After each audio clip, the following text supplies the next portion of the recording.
प्रकाश की परावर्तन देखते हैं। प्रकाश की परावर्तन में हम बता चुके थे, कुछ छुटा हुआ तो उसको हम कवर करते हैं। प्रकाश की परावर्तन में हम लोग सबसे पहले समझते हैं कि यह दूरी मापने के लिए या जो अक्ष है या एक्स अक्ष, इसको हम कहते हैं प्रधान अक्ष। इसको कहते हैं प्रधान अक्ष। प्रधान अक्ष एक्स एक्स जो प्रधान अक्ष। तो प्रधान अक्ष के बाईं ओर, प्रधान अक्ष के बाईं ओर आपतित किरण होती है, इधर अपवर्तित परावर्तित होगी। तो प्रधान अक्ष के बाईं ओर ऋणात्मक नापेंगे।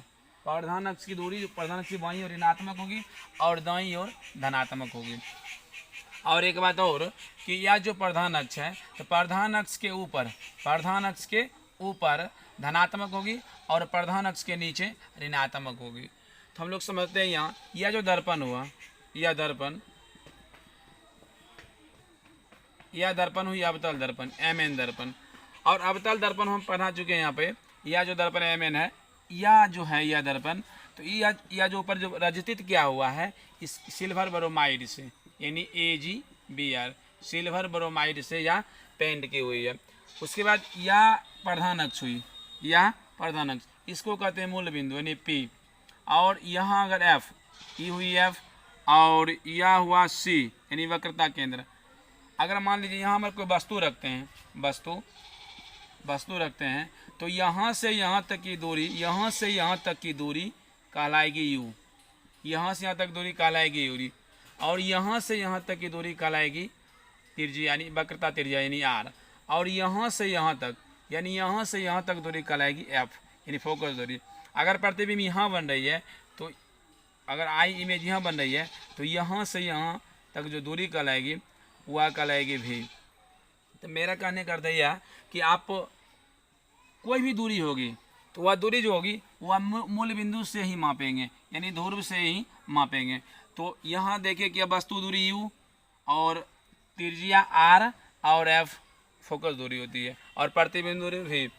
तो हम हिसाब जो बनाते हैं फिजिक्स में न्यूमेरिकल, वह बहुत ईजी होती है। चिन्ह परिपाटी से हम लोग समझते हैं कि चिन्ह परिपाटी बहुत ज़रूरी है। अब देखते हैं अवतल और उत्तल। आप लोग देख रहे हैं कि अवतल में ही हम जान का हटा के लिखें ताकि आपको लोग दिखाई दे। जो माइनस है, इसका अर्थ यह हुआ कि अवतल में सब कुछ ऋणात्मक होती है। अवतल में सब कुछ ऋणात्मक, यानी F भी ऋणात्मक होगा, U भी ऋणात्मक होगा, V भी ऋणात्मक होगा।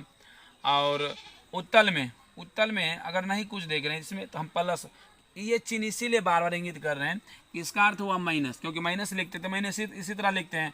तो अवतल देखते हैं तो अवतल में सब कुछ नेगेटिव होता है, अवतल में सब कुछ नेगेटिव होता है और उत्तल में सब कुछ पॉजिटिव होता है। लेकिन एक चीज़ उत्तल में नेगेटिव होता है, चाहे उत्तल रहे या अवतल रहे। वस्तु दूरी U होती है वह नेगेटिव होती है। वस्तु दूरी U चाहे उत्तल दर्पण रहे या अवतल दर्पण रहे, यह दोनों नेगेटिव होती है। तो हम लोग समझे। अब हम लोग लेंस दर्पण सूत्र देखते हैं। दर्पण सूत्र, तो दर्पण सूत्र क्या होती है? दर्पण सूत्र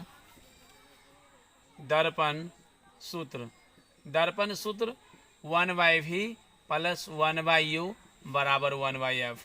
तो V प्रतिबिंब दूरी, U वस्तु दूरी, F फोकस दूरी। और यहाँ F बराबर R/2 होती है। R/2 यानी फोकस जो होती है वह वक्रता त्रिज्या की आधी होती है। फोकस जो होती है वक्रता त्रिज्या की आधी होती है। यहाँ R बराबर 2F भी दे सकते हैं। यहाँ R बराबर यानी वक्रता त्रिज्या जो होती है वह फोकस दूरी की दुगुनी होती है।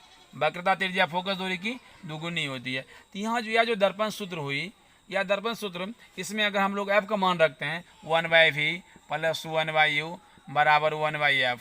अगर F का मान रखते हैं R/2, 1/V + 1/U 1/R/2, या जो 2 ऊपर जाएगी तो 1/V + 1/U बराबर 2/R। यह भी दर्पण सूत्र है। अगर मान लीजिए अगर वस्तु दूरी U और प्रतिबिंब दूरी दिया हो, अगर डायरेक्ट कहे कि वक्रता त्रिज्या निकालने के लिए, तो यह हम सूत्र को प्रयोग कर सकते हैं। तो हम लोग देखें दर्पण सूत्र, फोकस दूरी बराबर, उसके बाद आवर्धन होता है M बराबर दर्पण में माइनस में होता है माइनस V/U यानी प्रतिबिंब दूरी बटा वस्तु दूरी। और एक सूत्र और होता है M बराबर H' बटा H। और एम मतलब होता है आवर्धन, मैग्निफिकेशन, आवर्धन। अब एच डैश मतलब प्रतिबिंब की ऊंचाई, प्रतिबिंब की ऊंचाई, प्रतिबिंब की ऊंचाई। और एच मतलब वस्तु की ऊंचाई, एच मतलब वस्तु की ऊंचाई, एच मतलब। तो हम देखें कि आवर्धन एच डैश बराबर प्रतिबिंब की ऊंचाई और एच बराबर वस्तु की ऊंचाई। तो या और इसमें अब आगे हम लोग समझते हैं कि हिसाब कैसे बनाते हैं। यदि तो यह देख लिया आप लोग कि यह जो यदि दर्पण में इतना सारा सूत्र होता है। तो अब आगे देखते हैं कि यदि उत्तल दर्पण है, एक उत्तल दर्पण में, उत्तल दर्पण में, उत्तल दर्पण में, उत्तल दर्पण में फोकस, ये उत्तल दर्पण में फोकस दूरी, फोकस दूरी 10 सेंटीमीटर है और वस्तु दूरी, वस्तु दूरी 15 सेंटीमीटर है, 15 सेंटीमीटर है। उत्तल दर्पण में फोकस दूरी 10 सेंटीमीटर, वस्तु दूरी 15 सेंटीमीटर। तो प्रतिबिंब दूरी बताएं, प्रतिबिंब दूरी बताएं और प्रतिबिंब की प्रकृति बताएं क्या होती है।